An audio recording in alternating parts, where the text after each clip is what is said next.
Hello everyone, welcome to Shivashakti. March 2025 की polity की current affairs की सीरीज में आपका स्वागत है। The first question is a report titled status of devolution to panchayat in states and indicative evidence based ranking is released by whom? Ministry of education, ministry of agriculture, ministry of defence और ministry of Panchayat Raj. The answer of this particular question is Ministry of Panchayat Raj.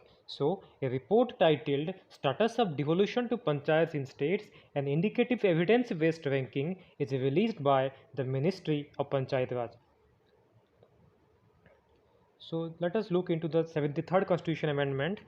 So, in this report क्या analysis करता है? Report analysis में ये बताता है कि how well panchayats are equipped to fulfill their constitutional roles under the 73rd Constitutional Amendment Act. 73rd Constitutional Amendment के तहत कौन सी स्टेट कितनी इक्विप्ड हैं अपने रोल को निभाने के लिए, उसी बेसिस में ये रिपोर्ट बनाया गया है।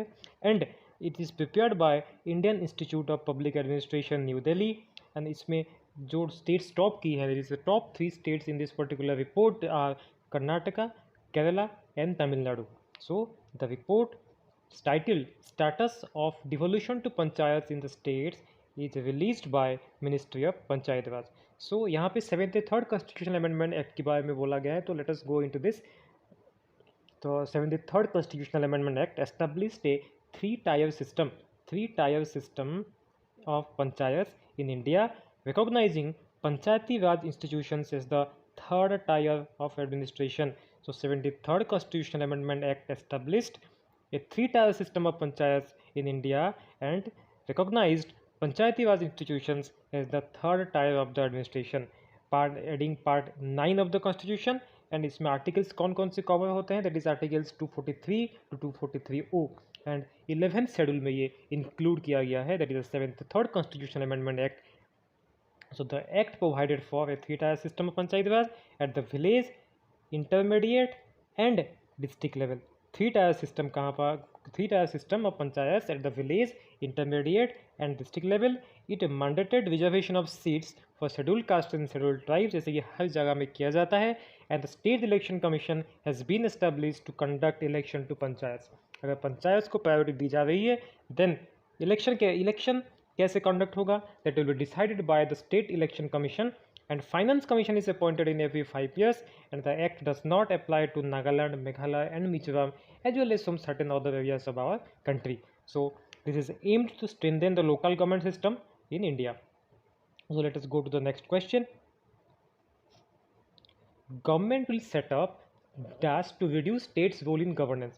Government will set up dash to reduce states' role in governance. Government may have set up so many things to reduce states' role in governance, but as we are discussing now the current affair of February and March, then the answer of this particular question will be based on this. And the answer of this question is now the Deregulation Commission. The answer is Deregulation Commission. So let us go into let us know something more about this Deregulation Commission. PM has announced the Deregulation Commission right now, that is in between February and March. Deregulation is what is deregulation? Deregulation is the elimination of government's oversight of an industry. In this particular case, PM also emphasized government's effort through the Jan Biswas Bill 2.0, and that decriminalize over 100 outdated legal provisions to enhance ease of doing business. So let us think more about the Jan Biswas Bill. What is Jan Biswas Bill? The bill seeks to remove imprisonment clauses and or fines in some provisions and convert them into penalties in some others. The penalties will be determined by adjudicating officers appointed by the respective ministers and departments. So यहाँ पे क्या होता है कि imprisonment clauses को remove करके some provisions of fines को include किया गया है, that will for ease of doing business. Okay, the bill also introduces compounding of offences in some provisions, which means that the offenders can settle their cases by paying a certain amount without going through a court of trial. Okay, so the bill provides for a periodic revision of fines and penalties every 3 years with an increase of 10% of the minimum amount for various offences in the specified acts. So the Jan Biswas bill, उसके बाद Jan Biswas bill के 2.0 आता है, that announced in the Union Budget 2025-26 that aims to decriminalize that aims to decriminalize over 100 outdated legal provisions, building upon the Jan Biswas Amendment Provisions Act 2023 to enhance ease of doing business. Ease of doing business, the one and only good thing here is that to enhance the ease of doing business. That's why only the Jan Biswas bill was incorporated, and Jan Biswas Bill 2.0 also announced in the Union Budget 2025-26. So let us go to the next question. Currently, which state of India is under President's rule? Punjab, Odisha, Manipur, Mizoram. Right now, Manipur is under the President's rule. So the right answer of this particular question is Manipur. So let us go into some extra knowledge regarding the emergency. So emergency general three types, that is the national emergency, that is Article 352, President's rule, that is Article 356, that is also called as a state emergency, and financial emergency, that is Article 360. So in national emergency, a national emergency refers to an emergency that is imposed due to war, external aggression, or armed rebellion.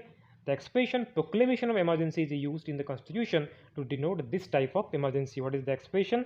There is a proclamation of emergency is used.